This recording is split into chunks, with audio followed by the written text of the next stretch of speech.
Bismillahirrahmanirrahim and Assalamu alaikum. I'm Engineer Hiranaz and you are watching my channel Diamond Tutoring Academy. Welcome back to my channel. Today we are going to solve further questions from exercise 1.1. So without wasting a second, let's get started. देखिए अब हम exercise 1.1 का question number 2 solve कर लेते हैं. ठीक है, तो क्वेश्चन नंबर 2 में हमें क्वेश्चन गिवन है सॉल्व बाय फैक्टराइजेशन और हमें एक क्वाड्रेटिक इक्वेशन गिवन है. ठीक है, क्वाड्रेटिक इक्वेशन को फैक्टराइजेशन के थ्रू सॉल्व करना हम डिटेल से डिस्कस कर चुके हैं अपनी पिछली वीडियो में. अगर आपने मेरी पिछली वीडियो नहीं देखी और आप जानना चाहते हैं फैक्टराइजेशन के बारे में तो आपकी हेल्प के लिए मैंने आई बटन में लिंक दे दिया है, आप जाके देख सकते हैं. ठीक है, फर्दर सॉल्व करते हैं इसको फैक्टराइजेशन से. क्योंकि हाईएस्ट पावर हमारी इक्वेशन में वेरिएबल की 2 है, इसका मतलब है हमें यहां से पता चल रहा है कि हमारी इक्वेशन क्वाड्रेटिक है. ठीक है, तो क्वाड्रेटिक इक्वेशन को फर्स्ट ऑफ ऑल तो आप स्टैंडर्ड इक्वेशन में कन्वर्ट करने की कोशिश करते हैं. ठीक है, स्टैंडर्ड इक्वेशन ये होता है कि आप इक्वल टू की एक तरफ 0 रखें और बाकी सब वेरिएबल्स और कोफिशिएंट्स और कांस्टेंट्स को इक्वल टू की दूसरी तरफ ले जाएं. ठीक है, हम भी ऐसा ही करने की कोशिश करते हैं. ठीक है, पहले तो मल्टीप्लाई कर लेते हैं. 3y² equal to y into y is y² minus y into 5 is 5y. ठीक है, अब हम सब एंटिटीज को इक्वल टू की एक ही तरफ ले आते हैं. ठीक है, लाइक यहाँ पे हमारे पास 3y² है, यहाँ पे y² है, मतलब यहाँ पे y² ग्रेटर है ना, 3 टाइम्स है, लेकिन यहाँ पे तो 1 टाइम है. इससे पता चल रहा है कि ग्रेटर वाले के पास स्मॉलर वाली वैल्यूज को लाया जाता है. सो 3y² अपनी जगह पे ही रहेगा. इक्वल टू की दूसरी तरफ पे यानी राइट साइड पे जो टर्म्स हैं वो मूव कर जाएंगे इक्वल टू से पहले, और इक्वल टू के बाद y² पॉजिटिव था तो इक्वल टू से पहले आके ये नेगेटिव हो जाएगा. इसी तरह 5 वहां पे प्लस 5y था और वहां पर माइनस 5y था तो यहाँ आके प्लस 5y बन जाएगा, और वहां से सब टर्म्स जब इक्वल टू की एक तरफ शिफ्ट होगी तो हमारे पास बच गया वहां पे 0. अब हमने क्या करना है, 3y² minus y², 3 minus 1 2, so 2y² plus 5y equals to 0. ठीक हो गया. अब आप देखिए इन दोनों टर्म्स में क्या चीज सेम है, y सेम है. सो हम y अगर कॉमन ले लें तो 2y प्लस 5 इक्वल्स टू 0. ठीक है, ये बच गया. बेसिकली हमने सॉल्व बाय फैक्टराइजेशन का मतलब है आप रूट्स निकाल कर दें.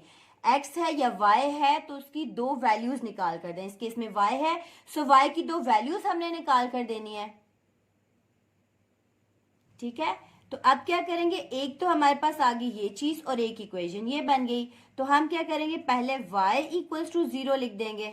ठीक है, क्योंकि अगर इक्वल टू की एक तरफ ये दोनों चीजें इक्वल टू 0 है, इसका मतलब है y भी इक्वल्स टू 0 है और 2y प्लस 5 भी इक्वल्स टू 0 है. ठीक है, सो हमने y इक्वल्स टू 0 रखा, इसका मतलब है y की एक वैल्यू तो 0 आ गई मेरे पास. ठीक है, दूसरी वैल्यू निकालने के लिए 2y प्लस 5 को भी मैं इक्वल टू 0 करूंगी. ठीक है, 0 के इक्वेट करूंगी. ठीक है, यहां से मैं y की वैल्यू निकालूंगी. मुझे सिर्फ y की वैल्यू चाहिए. 5 मेरे पास एक्स्ट्रा इक्वल टू की दूसरी तरफ भेज दूंगी. इक्वल टू की एक तरफ अगर पॉजिटिव 5 है तो इक्वल टू की दूसरी तरफ जाके माइनस 5 हो जाएगा. अगेन मेरे पास यहाँ 2y है, मुझे तो अकेला y चाहिए तो मैं 2 को भी भेज दूंगी इक्वल टू की दूसरी तरफ. ठीक है, सो y की वैल्यू आ गई -5/2. ठीक है, इस केस में हमारे पास y की 2 वैल्यूज आ गई, एक आ गया 0 और दूसरी वैल्यू आ गई -5/2. ठीक है, अगर इसको सोल्यूशन सेट फॉर्म में लिखना चाहें, S for solution S for set, solution set equals to एक वैल्यू मेरे पास 0 है और दूसरी -5/2 है. ठीक हो गया. सो ये हमारे पास वो 2 रूट्स निकल आए इसी क्वाड्रेटिक इक्वेशन के. हम इसी क्वेश्चन का नेक्स्ट पार्ट सॉल्व कर लेते हैं. अब देखिए नेक्स्ट पार्ट में हमें क्या गिवन है, x² minus 11x equal to 152. पहले तो हमने इसको स्टैंडर्ड में कन्वर्ट करना है. स्टैंडर्ड फॉर्म क्या हुआ करती है, इक्वल टू की एक तरफ सिर्फ 0 होना चाहिए, बाकी चीजें इक्वल टू की दूसरी तरफ होनी चाहिए. ठीक है, x² माइनस 11x, तो मैं 152 को भी इक्वल टू की लेफ्ट साइड पे ले आऊंगी तो -152 हो जाएगा, क्योंकि इक्वल टू की दूसरी तरफ तो ये प्लस है. ठीक है, इक्वल्स टू 0. अब देखिए मेरे पास ऐसी सिचुएशन बन गई है कि जैसे मैंने पिछले पार्ट को सॉल्व किया है, मैं इसको उस तरह से सॉल्व नहीं कर सकती, ठीक है। तो यहाँ पे मुझे लग रहा है कि मुझे मिड टर्म ब्रेक अप्लाई करनी होगी, ठीक है। इस केस में आप मिड टर्म ब्रेक अप्लाई करते हैं, ठीक है।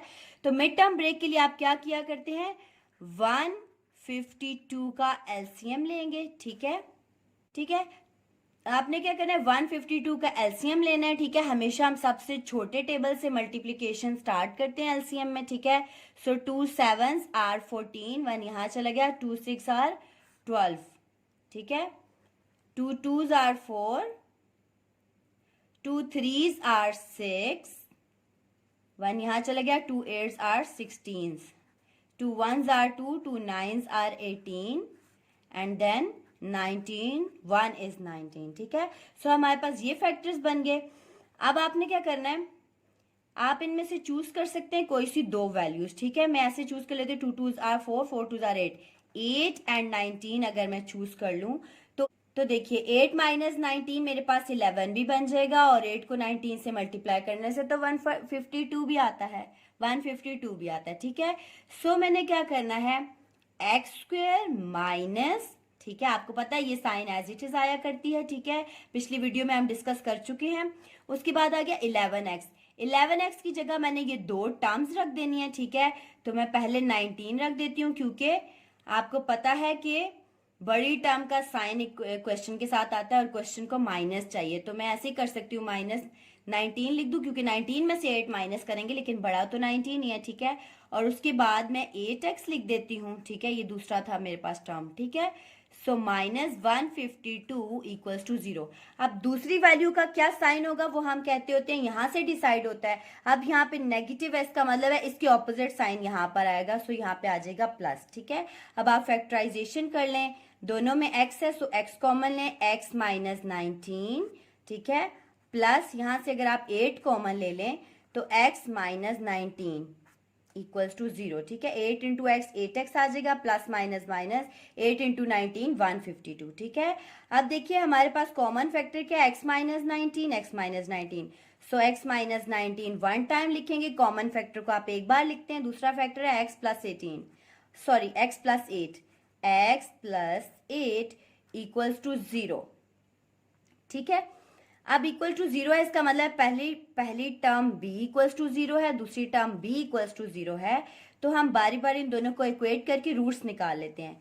x माइनस 19 इक्वल टू 0 किया मैंने, तो x इक्वल्स टू 19, यहां से x की मेरे पास 19 वैल्यू निकल आई, ठीक है। सो यहाँ पे करेंगे x plus 8 equals to 0, x equals to -8, ठीक है। सो मेरे पास 19 एंड -8 वैल्यूज आ गई, तो मैं ये कह सकती हूँ कि x की मेरे पास 19 एंड -8 वैल्यू आई है, ठीक है। सो मैं सॉल्यूशन सेट लिखना चाहूँ तो इस तरह से ब्रैकेट में मैं लिख सकती हूँ, बेशक मैं -8 पहले लिखूँ या 19 पहले लिख दूँ, अप टू मी, ठीक है। सो हमारा ये क्वेश्चन भी सॉल्व हो गया। अब नेक्स्ट क्वेश्चन देखिए, हमारे पास दो फ्रैक्शंस हैं जो कि ऐड हो रही हैं, ठीक है। हमें अच्छे से पता है कि जब हमारे पास फ्रैक्शंस हुआ करती हैं तो या तो उनको ऐड करने के लिए हमें एलसीएम लेना पड़ता है या फिर क्रॉस मल्टीप्लिकेशन करनी पड़ती है। अब एलसीएम हमारे पास वेरिएबल के सेंस में थोड़ा सा डिफिकल्ट हो सकता है, सो हम यहाँ पे क्रॉस मल्टीप्लिकेशन अप्लाई कर लेते हैं, जो कि बहुत सिंपल है। क्रॉस में मल्टीप्लिकेशन करके आप न्यूमिनेटर में लिखते हैं और डिनोमिनेटर्स को आपस में मल्टीप्लाई कर देते हैं, ठीक है। सो ऐसा ही करेंगे हम, x प्लस 1 से ही मल्टीप्लाई हुआ, ठीक है, प्लस x से ही मल्टीप्लाई हुआ, क्रॉस में मल्टीप्लिकेशन हुई, डिवाइडेड बाय x मल्टीप्लाई हो गया x प्लस 1 से, यानी कि दोनों डिनोमिनेटर्स आपस में मल्टीप्लाई हो गए, ठीक है। 25/12 एज इट इज रहा। मल्टीप्लिकेशन स्टार्ट करते हैं तो हमें अच्छे से पता है कि पहले हम पहली ब्रैकेट में से पहला टर्म उठाते हैं, उसको नेक्स्ट ब्रैकेट के दोनों टर्म से मल्टीप्लाई करते हैं, ठीक है। फिर दूसरी वैल्यू उठाते हैं और उसको नेक्स्ट ब्रैकेट के दोनों टर्म से आप मल्टीप्लाई कर लेते होते हैं, ठीक हो गया। अब हमने भी ऐसे ही करना है, x into x is x square plus x into 1 is x 1 into x is x plus 1 into 1 is 1 plus x square. I am sure आपको मल्टीप्लीकेशन आती होगी, ठीक है। नीचे हमारे पास जो रहा x into x plus 1 equals 25/12, fraction solve करना हमारे लिए मुश्किल होता है तो हम ऐसे करते हैं, इसको फ्रैक्शंस को ख़त्म कर देते हैं, ठीक है। फ्रैक्शंस को ख़त्म करने का ये तरीका है कि देखिए यहाँ पे 12 है ना, इस 12 को मैं इस तरफ भेज दूं तो अगर इक्वल टू की एक तरफ ये डिवाइड हो रहा है तो इक्वल टू की दूसरी तरफ आके ये मल्टीप्लाई हो जाएगा। इसी तरह जो ये चीज़ यहाँ पे डिवाइड हो रही है मैं उधर भेज दूं तो उधर जाके ये मल्टीप्लाई हो जाएगी, ठीक है। तो इस तरह मेरे क्वेश्चन में से फ्रैक्शन खत्म हो जाएगी, ठीक है। तो मैं 12 अगर इस तरफ ले आती हूँ, ठीक है, तो इधर आके वो मल्टीप्लाई हो जाएगा, ठीक है। इक्वल्स टू 25 वहां ऑलरेडी है, यहाँ पे जो डिवाइड वाली चीज है वो अगर इक्वल टू के दूसरी तरफ जाएगी तो वो डिवाइड में से मल्टीप्लीकेशन में चेंज हो जाएगी, ठीक है। सो ये होगा। अब जरा अपनी पहले वाली सिंप्लीफिकेशन करते हैं। X square plus x square 2x square, x plus x 2x plus 1, ठीक हो गया। अब 12 को अंदर मल्टीप्लाई कर देते हैं। 2 into 12 is 24x square plus 2 into 12 24x plus 12 equals, अब 25x को भी अंदर मल्टीप्लाई कर देते हैं ब्रैकेट से। 25x square plus 25x into 1 25x, ठीक हो गया। पता है कि क्वाड्रेटिक इक्वेशन की स्टैंडर्ड फॉर्म ये होती है कि सब की सब वैल्यूज इक्वल टू की एक तरफ हो और इक्वल टू की दूसरी तरफ 0 हो, ठीक है। सो हम इन सब को भी एक तरफ कर लेते हैं, ठीक है। उसके लिए हम ये देख लेते हैं, देखो 25x स्क्वायर 24x स्क्वायर से ग्रेटर है, तो जो जगह ग्रेटर होगी ना सारी की सारी वैल्यूज आप ग्रेटर की तरफ मूव कर देंगे, ठीक है। लाइक यहाँ पे 25x स्क्वायर ऑलरेडी है, ये वाला एक्स स्क्वायर भी इसके पास ले जाएं, यहाँ पे प्लस हो रहा है तो इक्वल टू की दूसरी तरफ जाके माइनस हो जाएगा, ठीक है। सो माइनस 24x हो गया, माइनस 24x स्क्वायर हो गया, बीच में प्लस, यहाँ पे 25x है तो यहाँ से 24x भी उस साइड पे आएगा तो माइनस हो जाएगा 24x, और यहाँ पे 12 है तो इक्वल टू की दूसरी तरफ जाके 12 हो जाएगा। अब इस साइड पे कुछ भी नहीं बचा, ठीक है। अब देखिए 25 माइनस 24 ओनली 1, ठीक है। सो 1x square plus 25 minus 24 1x, ठीक है। 1x लिखें या x लिखें बात तो एक ही होती है, ठीक है। माइनस 12 इक्वल्स टू 0, ठीक है। हम चाहें तो इस तरफ भी लिख सकते हैं x square plus x minus 12 equals to 0, ठीक है। यहाँ भी लिख सकते हैं। अब जब हम यहाँ पे आए तो अब हमें मिड टर्म ब्रेक करने की जरूरत पड़ गई, ठीक है, क्योंकि हमें तो रूट्स निकालने और ये तो क्वाड्रेटिक इक्वेशन है। रूट्स के लिए क्या करेंगे आप 12 का एलसीएम लेंगे, ठीक है, क्योंकि मैंने बताया है आपको कि लास्ट टर्म का एलसीएम लेते हैं, ठीक है। 2 6 आर 12, 2 3 आर 6 एंड 3 1 इज 3, ठीक है। अब आप देखिए अगर मैं ये दो कर लूं 4 और 3 तो 3 4 आर 12 और 3 माइनस 4 या 4 माइनस 3 1, ठीक है। सो ये मैं अच्छे से चूज कर सकती हूँ। एक्स स्क्वायर है, ये plus sign as it is रहेगा, बीच में दो टर्म्स होंगी, एक 4 और एक 3, ठीक है। 4x और 3x और माइनस 12 एज इट इज रहेगा इक्वल्स टू 0। दूसरी टर्म के साथ क्या साइन लगाऊं, पहली टर्म के साथ तो हमेशा मिड टर्म वाला साइन लगता है, दूसरी के साथ साइन लगाने के लिए आप यहाँ देखते हैं अगर यहाँ नेगेटिव हो तो इस फर्स्ट टर्म के ऑपोजिट साइन आप लगाते हैं, तो मैं यहाँ माइनस लगा दूंगी, ठीक है। सो देखिए 4 माइनस 3 करेंगे 1 भी बचेगा, 4 3 12 भी बचता है, 4 3 12 भी बनता है, ठीक हो गया। अब देखिए मैं दो टर्म्स में से कॉमन ले लेती हूँ फैक्टर्स बनाने के लिए। x कॉमन लिया तो x प्लस 4, माइनस 3 कॉमन लिया तो x plus 4, minus plus minus, ठीक हो गया, equals to 0। Common factor x plus 4, so 1 time लिखेंगे x plus 4 x minus 3 equals to 0। दोनों के दोनों इक्वल्स टू 0 हैं, सो हम क्या कर सकते हैं, पहले एक को इक्वेट करते हैं 0 के और उसमें से एक वैल्यू निकाल लेते हैं, लाइक मेरे पास माइनस 4 आ गया। अब मैं दूसरे को इक्वेट करूंगी 0 के, सो मेरे पास दूसरे की भी वैल्यू आ गई 3, इट मीन कि x की वैल्यू मेरे पास आ गई है माइनस 4 एंड 3, ठीक है।